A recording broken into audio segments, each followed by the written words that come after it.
And today, Sister Carren is joining us to share about her own journey as a justice advocate, as well as how she sees Mercy volunteers engage in and act on the justice priorities of the Mercy community. If you have any questions, please feel free to send them in the live chat. So welcome, Carren. Thanks so much for joining us this afternoon. I'm happy to be here. I was wondering if you could introduce yourself to the folks that are tuning in. I'd be happy to. I'm Sister Carren Herring, a Sister of Mercy living in Cincinnati, Ohio. I've been an educator, a teacher and a principal, and a director of a consortium of schools.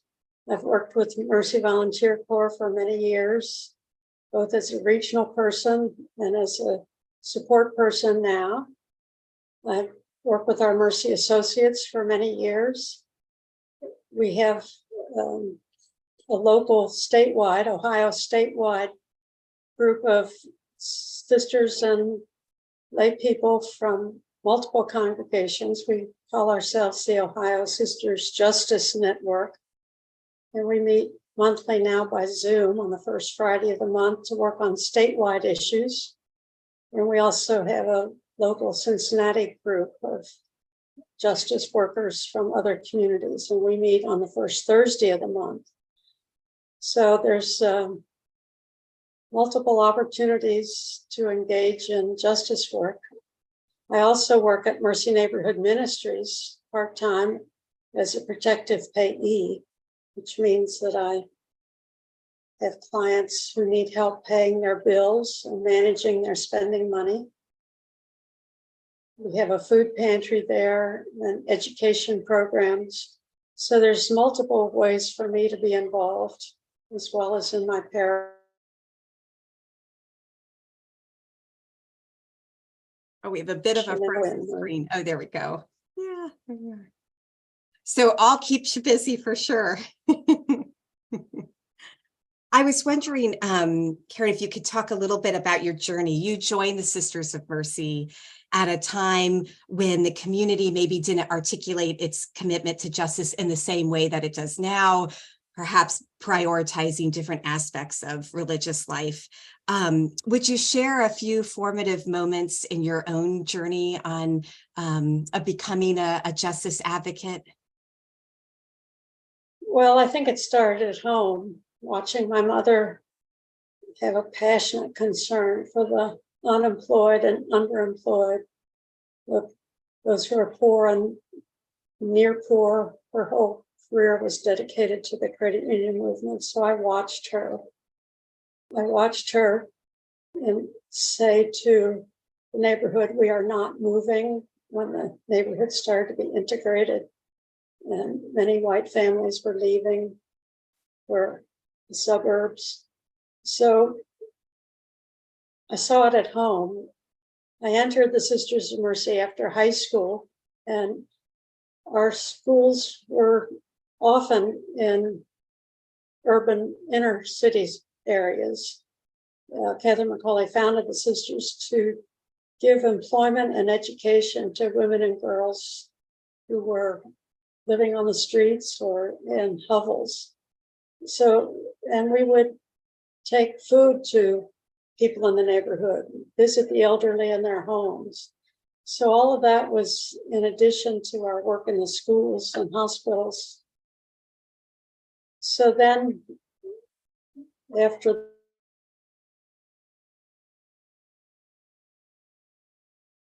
women's movement, Pope asked sisters to go to Latin America, to send 10% of their members to Latin America.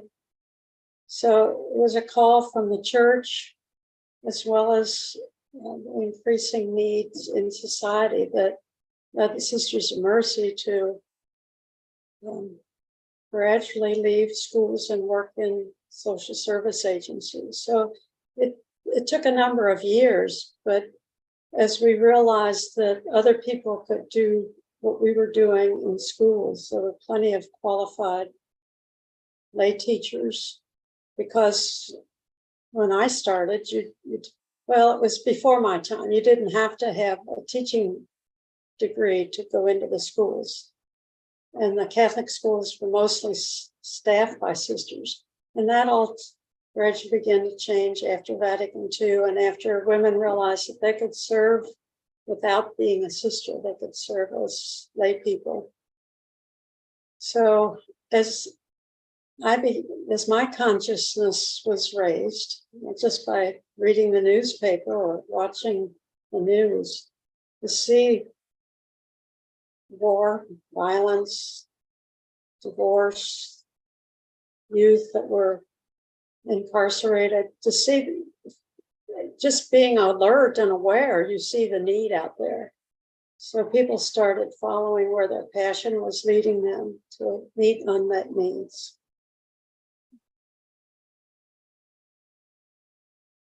Seems that attentiveness was cultivated, as you're saying, at home at a young age.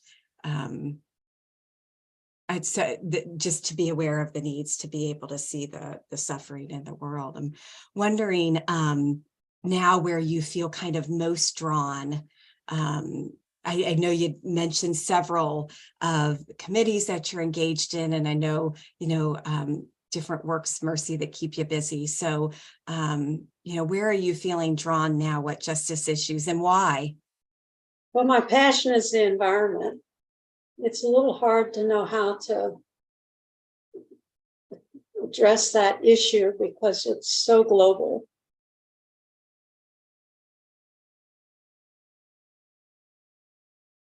We're having some trouble with your screen. Yeah, my internet might be unstable, but just walking in nature, just feeling the web of life, that we are all part of the web of life. It's not humans are better than the rest of creation. We're all connected, and what happens to one happens to all.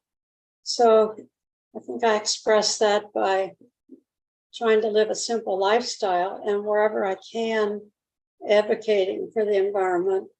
But a lot of my work is working with elected officials, trying to network is a Catholic social justice lobby that the sisters founded many years ago. And we collaborate with them in writing letters to the editor, working with our local, state, and federal elected officials. Faith and Public Life is another group that we collaborate with locally. There's Green Umbrella. So it's not something we do by ourselves, but something that we try to form partnerships with so that together we can make a difference. The Poor People's Campaign, there's hundreds of groups that are working on justice issues. The Sisters of Mercy have a commitment to nonviolence, peace, racism, which undergirds all the justice issues. Immigration is one of our focuses, as well as the environment. So there's a new group forming called Nuns Against Gun Violence.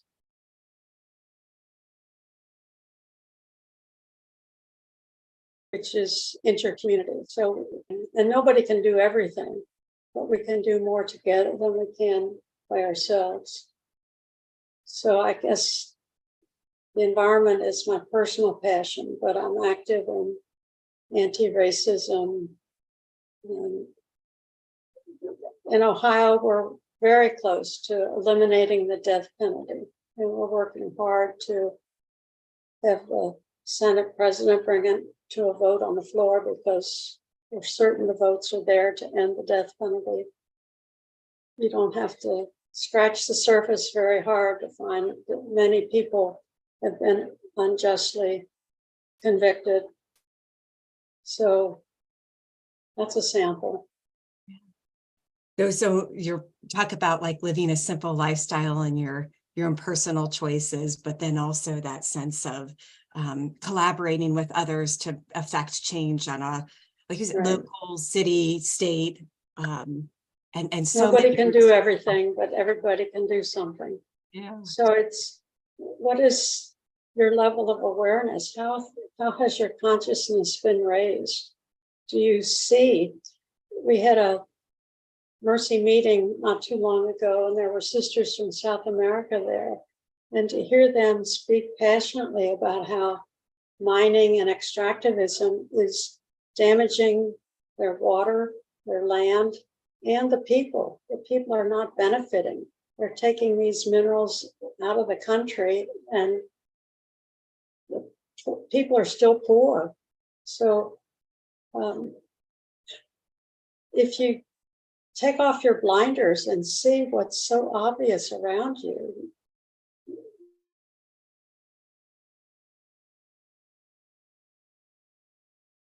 say the problems are too big, I can't do anything, and you're frozen. So you have to, first of all, identify what is your passion? What do you care a lot about? Is it children? Is it women? Is it women in the church? Is it women in society? Is it equality, equal opportunity? And you see how people of color have been denied opportunities over decades and hundreds of years. So where is your passion? What do you think about at night when you can't go to sleep? What makes you angry? And channel that into making a difference. Another thing that was mentioned at our Mercy meeting was relationships. And there was talk about how, especially during the pandemic, people felt so isolated. So look at the suicide rates that have gone up because people don't feel hope, or they don't feel important. They don't feel like they belong. So what can I do to create community, to not just walk past somebody at church or work or school, but reach out, acknowledge that another human being is there. So what do you read? How do you spend your free time? The balance between caring and not caring, or feeling I can do something or I can't do something. Everybody can do something. You mentioned when we started that you've been connected to Mercy Volunteer Corps for many years, and I'm just curious, in your experience of walking with the volunteers during their year of service, how you have seen them kind of be awakened with maybe a new passion, or that they've had something within them nurtured more, how you've seen them act on things that they're seeing in their own service experience. I think everybody is changed by their year of service, even to the point where a couple have changed careers because of what they've seen in their year of service. I think of one woman who graduated with a marketing degree, and after a year or two of that said, I don't want to spend my life in a cubicle. And so she was with us at Mercy Neighborhood Ministries and went back to nursing school and is now a nurse. So whether you see it with the people you're working with, or it just changes your point of view. You realize the privilege that we have, and you realize the education that we have. It's everybody doesn't have that. So whether you work in a shelter or a school or an outreach program, you see people that you wouldn't ordinarily see in your daily life prior to coming to give a year of service. So it's a life-changing experience for people. Those you mentioned before about like relationships being so key, of just not walking by and really taking the blinders off and engaging with someone. And I know that's been as you articulate, the most powerful part of the experience of being able to know the stories more intimately and feel those deeper connections to folks. I'm curious, in our last Mercy Q&A, we asked our guest, who's an alum, Amy, what Mercy meant to her. And she answered, Mercy is people who do not want to be complicit. They want to see the things that are going on in the world and take action as part of a learning community. And so many of the things that you touched on kind of speak to that that reflection from Amy, but I'm curious how you feel like you experienced those in Mercy's own commitment to the critical concerns, which you had mentioned, nonviolence, immigration, women, racism, earth, those articulated by the community as priorities for their kind of attentiveness. Mhm. I think if you aren't part of the solution, you are part of the problem. So if you aren't actively praying, working, advocating for those that have less than we have, then you're maintaining the status quo. And there are too many people locked out of the system. The system is built to preserve itself, to maintain the white privilege that we have. To the rich are getting richer and the poor are getting poorer, and that's deliberate. It's the culture of our elected officials to maintain the system. So it's how do we, there's charity and there's justice. Those are the 2 feet that you walk on. You need the direct service. You need to take care of the immediate need. If somebody's starving or bleeding to death, you can't tell them to go back to school and get a job. So you need charity. You need the immediate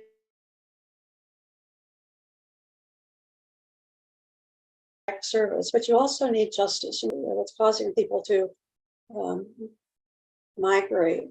Why are so many people at our border? It's why would you leave your homeland with only the things you could carry? Why would you take pregnant wife or a young child on a 100-mile-long journey?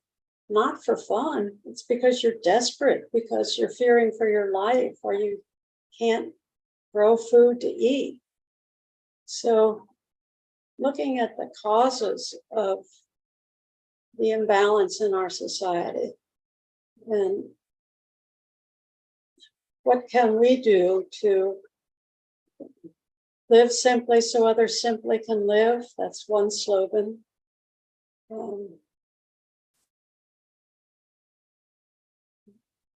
I think it all goes back to what is your passion? What do you really care about? And what are you willing to do to make our world a better place? Whether it's preserving the environment, seeing that everybody can get a good education. Our school systems are not equal or not equally funded. So it's healthcare. There's lack of access for many people to good health care, maternal health care.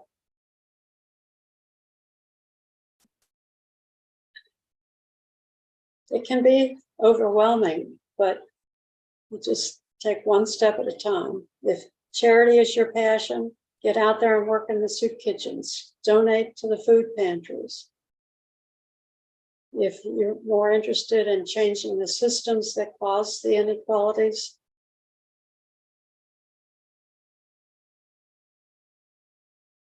this is a good way to change your perspective.